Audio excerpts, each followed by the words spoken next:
time now for another edition of Wellness Wednesday with Dr. Bradley Meyer, the Okoboji Wellness Clinic. Good morning, Dr. Meyer. Hello, Dave. Good morning. Good morning, everybody listening out there today. Beautiful morning. Got a lot of rain last night. It's going to be a beautiful day today. Yeah, it is going to be a beautiful day. All right, let's talk about the thyroid. We're going to talk about thyroid and fatigue.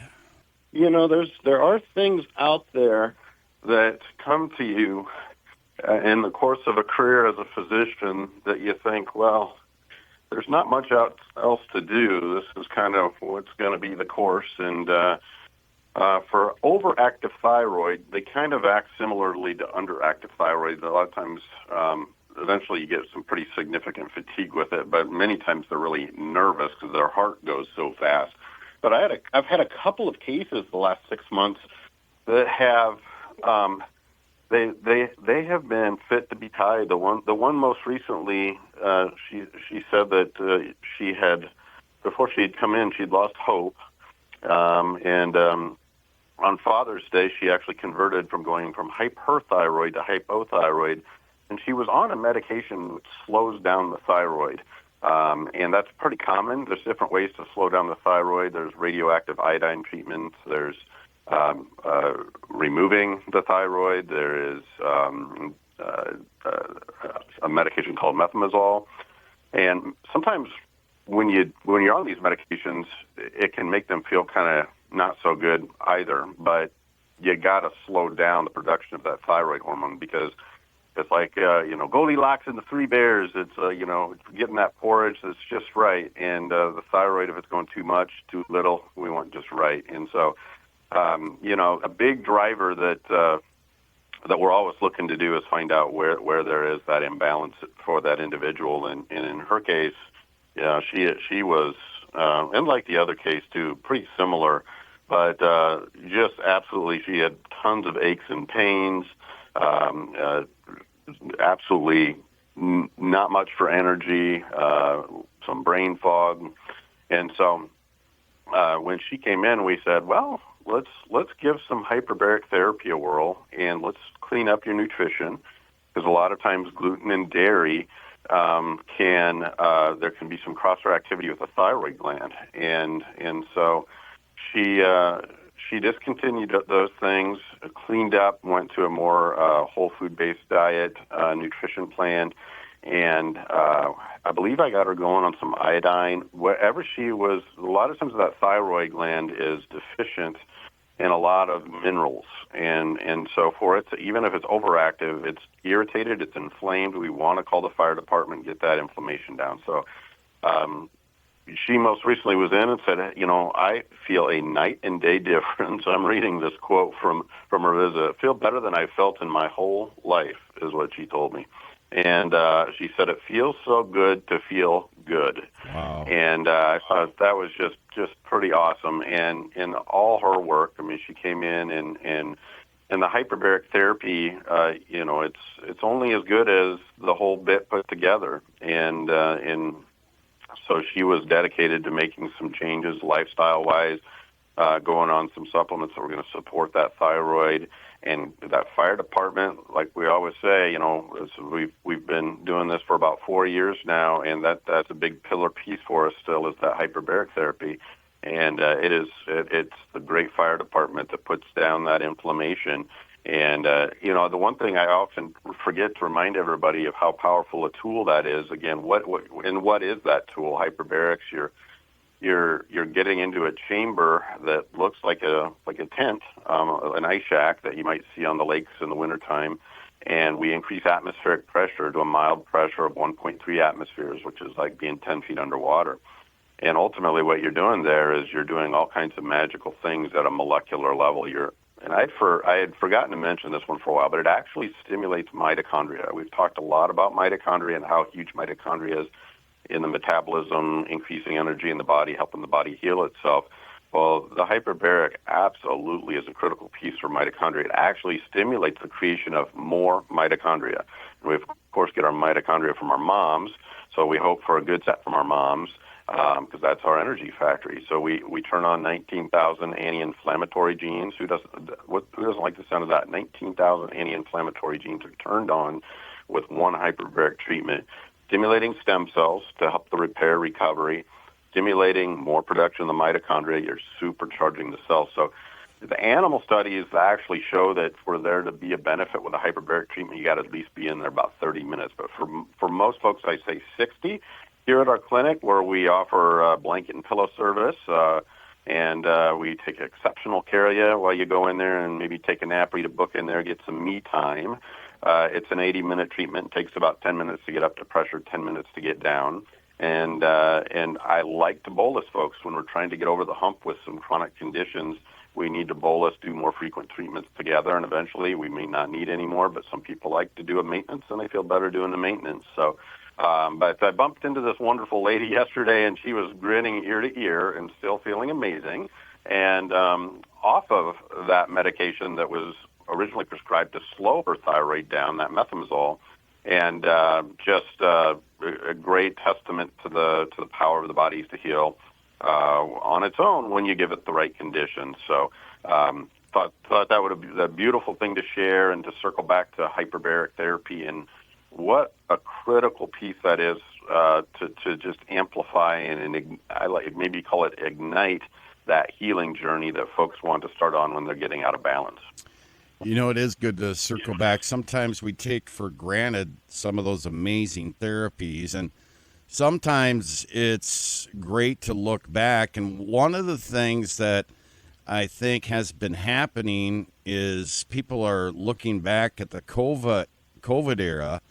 And for a lot of those folks, that era is not over. They struggle, whether it be with long COVID or vaccine injury or shot injury. These folks are struggling, and they're searching for some help. Right, and unfortunately, there's quite a few of those folks out there. And the way I like to look at it is we are exposed to a lot of different toxins in our environment. We've learned a lot about microplastics recently. I talk about gluten, dairy, with RFK Jr.'s talking about even any fluoride in the water. Does that really need to be there? That's a whole other topic, fluoride, and what that does to the thyroid gland. But anyway, I digress. Yes, another is the COVID-related impetus for getting the body out of balance. And so it can be a line of things over a lifetime that people have experienced, different traumas, exposures. Maybe they had mono when they were young. Maybe they were hospitalized with pneumonia or sepsis. They had a traumatic accident. Their gallbladder was taken out. So all these things kind of add up. And then 3 to 4 years ago, we had a pandemic and an event in our history that was quite an experience, an awakening, but it left a lot of folks on a different trajectory. And so many of the folks like myself, docs, that have started to look the holistic realm for that reason, but many folks that are still looking from a health perspective, trying to pick up the pieces and how do I put myself back together. And I was at this conference in Dallas, I think it was in May, with Dr. Schallenberger and some of the greats of the integrative medical world, and that was a big point of topic. And in fact, there was a whole lecture with Dr. Rose. She's a gastroenterologist out of New York, and that was her entire topic of dealing with COVID and COVID injection, spike protein-related injury. And the evidence that she provided on this lecture for that, and really the conundrum of how do we approach this, because it's a work in progress. Because I've treated a lot of folks that have been in this situation, and I've had a lot of success with it. I would say. And there's a bunch of us in this integrative community that are kind of trying to figure this out. We do a lot of talking, communicating, sharing information, but I would say probably about 7 to 8 out of 10 that have come my way with some significant problems related to the COVID era. We've been able to either completely get them back to normal or make significant beneficial changes for them. And it still comes back down to the basics of getting the body back into balance, supporting the body, giving it what it needs, give it oxygen, giving it pressure through hyperbaric therapy, doing ozone therapy. We've got another treatment here in the clinic that we've just rolled out that's another approach for it, amongst many other things that we're using it for. But it is it's sad when you see folks that have been so afflicted by something, and I don't know if I've ever seen something. Some of these folks come to us in really bad shape. And so on the positive side of this, I always like to say we want to stay positive, and I believe there's always hope and there's always potential to heal. The body's got incredible capacity to heal. So, yes, this thing is a reality, but we're going to do everything we can to find solutions and answers for the individual to get them back onto a path where every day is their best day. Yeah, I just don't want those folks to feel like they've been forgotten, because I think it's easy to feel that way. All right, so for those struggling maybe with long COVID or vaccine injury or their thyroid, whether it be an underactive thyroid, overactive thyroid, anything that they're struggling with, just want to go out and live, how can folks get a hold of you, Dr. Meyer? Well, I just went on that point. That's one thing I won't ever forget. So you got my word that the path that God took me down and the group of people here at this clinic space through over the last 3 to 4 years, we are here because of that experience. That's what led to us. So being here and so. Yes, whatever that condition is, whether it's a thyroid or it's a COVID related, we want to acknowledge that there's a lot of people out there that are not where they want to be from a physical perspective and from a day-to-day living their best perspective. So it's always encouraging. Yeah, go ahead. Let me ask you something real quick down that line. Do you think we will get to a point where, you know how easily they put the COVID test out, do you think it will be ever just as easy for folks, whether they had COVID or the shot, that they can test to see what their spike protein levels are? Because I've read a lot of things about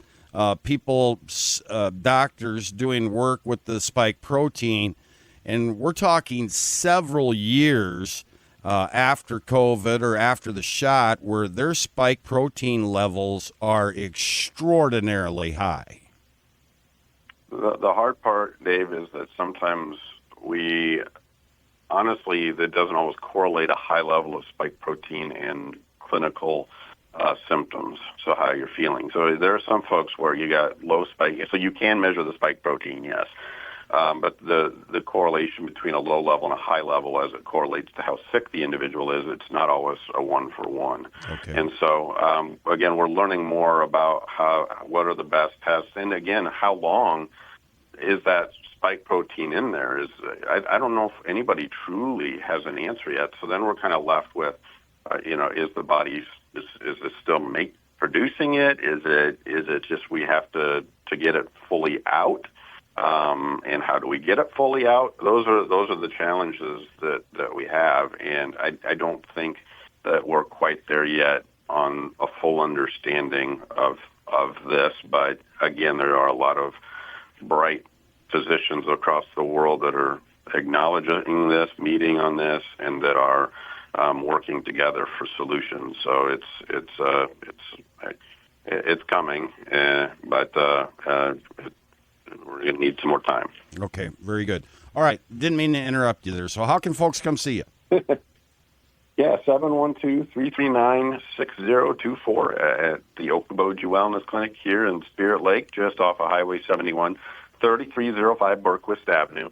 And we do a discovery call. It's 15 minutes with me. It's complimentary. And typically the end of the day, for me, around 4:35, we'll do that. And it is a chance for you to share with me what's going on a little bit and talk about kind of what we do here and what a first visit might look like with us, and making sure we're a good fit. Because as I always say, I want that person to be invested and feel like they're fully engaged into to working with us and making the change. Because it's not just come doctor, come fix me. It's let's do this together. It's a collaborative effort. So we talk a little bit about that on that 15-minute discovery call, making sure that you're in the right spot to take that path, take that journey, because that's what we need.